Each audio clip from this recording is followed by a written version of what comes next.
sana, naongea naye sana mtoto wangu. Nikawa namuona kapendeza. Alikuwa amependeza sana. Mama amependeza. Sasa kuona hivyo atasema mama naumwa sana. Nachoumwa mimi ndio najua. Naona utumbo wangu umebakia sentimita 2 katika sentimita 9 ambazo nilikuwa na Mwenyezi Mungu. Lakini ni kadari yangu mama, sina jinsi. Nikamwambia sentimita 2, kuna sentimita 9. Akasema sasa itakuwaje? Nasema daktari akasema huwa wana survive, lakini ni kwa shida mpaka ubongo uje uzoee hali hii ya utumbo kwa sina utumbo mkubwa ndani ya siku 90. Na sasa hivi nikia nateseka, nikia natapika, sili chakula kinakuwa kidogo sana, nikia natapika. Ndio maana daktari ananiongezea siku, anasema hajaridhika na kidonda changu, lakini mpaka tarehe 22 kwa uwezo wa Mungu ndio tutakuja mama. Nikamwambia inshallah, umeteseka sana mama, nakupenda sana mama, nakupenda kuliko chochote katika dunia hii. Nakupenda mama yangu, nakuombea dua.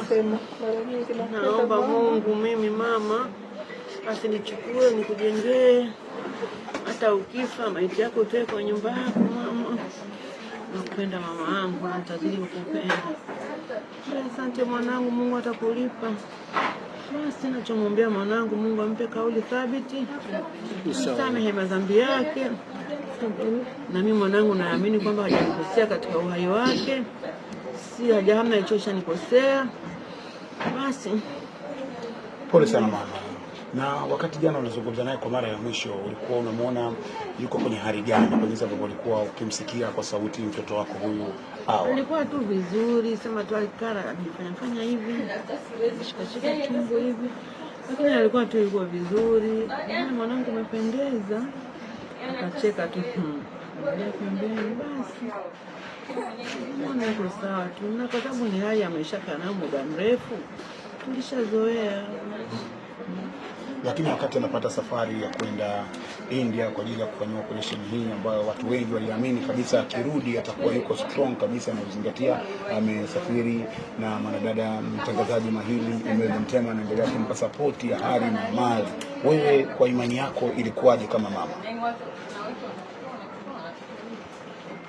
Mimi nishukuru Mungu, nikakaa mwanangu anaenda kutibiwa. Sasa kwa uwezo wa Mungu hicho kitu ambacho katika ile tumboni akiwekewa atakuwa salama, at least atapumzika na operation ambayo inamfuatana. Maana inaonekana akiwekewa kile operation anaweza kupata miaka 10 hajafanya operation. Mimi nikasema basi mwanangu anaenda kupata tiba, alhamdulillah, Allah karimu. Basi sasa tiba yenyewe ndio imekuwa kweli, kapata tiba na kile kitu kifaa tumboni amewekewa. Ndio Mungu amemchukua. Jitihada ishindikana. Pole sana mama. Asante, namshukuru Mungu. Nashukuru serikali ya Tanzania, Jamhuri ya Muungano wa Tanzania kwa kunishika mkono. Alhamdulillah, Mwenyezi Mungu atawalipa.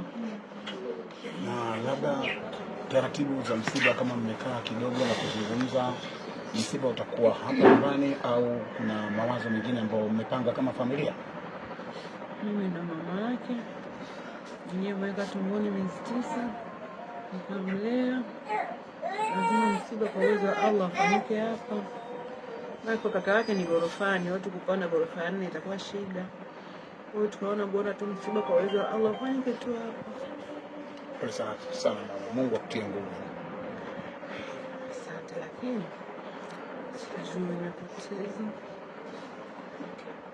nimepoteza mimi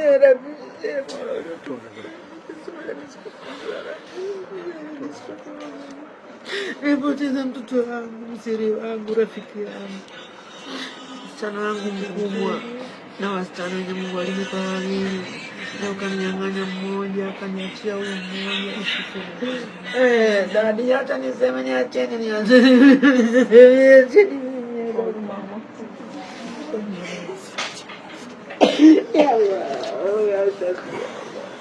wewe ndio kila kitu, nakutegemea wewe. na unijalie nisikufuru, na nikikufuru Mwenyezi Mungu nisamehe. Ni uchungu mwanangu, tumboni miezi 9 jamani, ni uchungu jamani.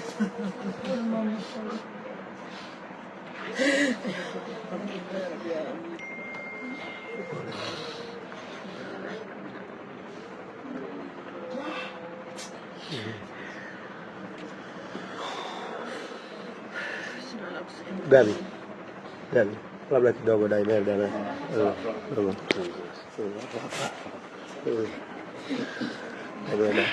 Imelda pole. Sima. Mama anapata kitu kizuri.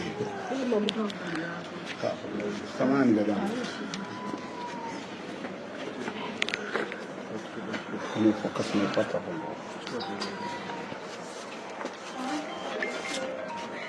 Nina kwa twende babu sisi kwa Siamendo ni fasi yangu. Na ikiamendo ni fasi ya kwetu.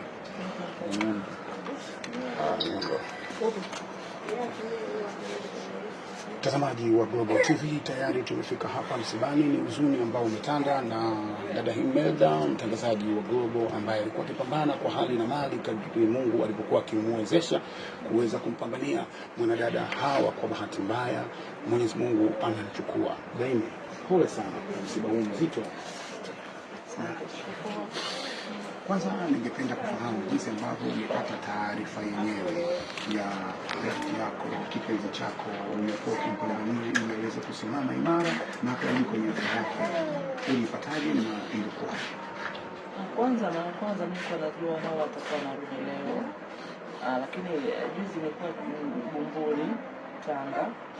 Tukaongea kwenye simu. Akaniambia kwamba tulikuwa tunaongea sana, nikawa namwambia umeweza kufanya utaratibu wa hoteli kwa sababu pale Dubai mnakaa muda mrefu na kwa hiyo usijali. Akaniambia uko Bumbuli utawahi kweli kunipokea? Nikamwambia siwezi. Akaniambia siwezi kuacha kukupokea, naondoka huko kesho alfajiri, kwa hiyo nitafika kesho kutwa nitakuwa niko Dar na nitakuja kupokea. Kwa hiyo jana nikataka niongee naye kujua taratibu. Baadaye nikamtumia message, nikamwambia mmekumbuka kupaki vitu vyenu, maana najua msifanye vitu dakika ya mwisho na airport ni mbali. Hakujibu. Baadaye nikasema basi ndio. Sasa leo nilipoamka nikampigia kaka yake. Nipigia sana simu haipokelewi. Nikaenda ofisini, nimefika ofisini nimekaa tu nakuta simu ya India. Yule mdada ambaye alikuwa pia anamsaidia pale akaniambia Carolina amefariki. Akili yangu haikunijia kama ni Karina. Nikamwambia Carolina yupi? Lakini huko analia Karina. Nikamwambia Karina na kati mimi nimeongea naye, nimechat naye. Ananiambia ndio kafariki naye akakata simu. Kwa hiyo wote wa India wakawa hawapokei simu, wote wanalia kwa nguvu. Basi na mimi hapo ngani nimeshiwa nguvu, nikawa sijui na siamini, nikawa naenda ofisini naenda huku, yaani na hata ofisini yenyewe akawa amini kwa sababu ni mtu ambaye tumeongea sana, ni mtu ambaye alikuwa anauisha sana, natamani nifike nyumbani, yani kwa hiyo hata sijui kwa kweli. Pole sana. Na baada ya kupata taarifa hiyo Imelda mtema umefanya nini? Mimi nilikuwa kwanza nilipoingia kwa haraka mimi sikuamini ndio nikaa napiga tu simu za watu wa India. Nikampigia dokta. Wasafi Soap, sabuni ya mche kwa matumizi ya usafi wa aina zote. Wasafi Soap, usafi kama wote. Sasa inapatikana Tanzania nzima.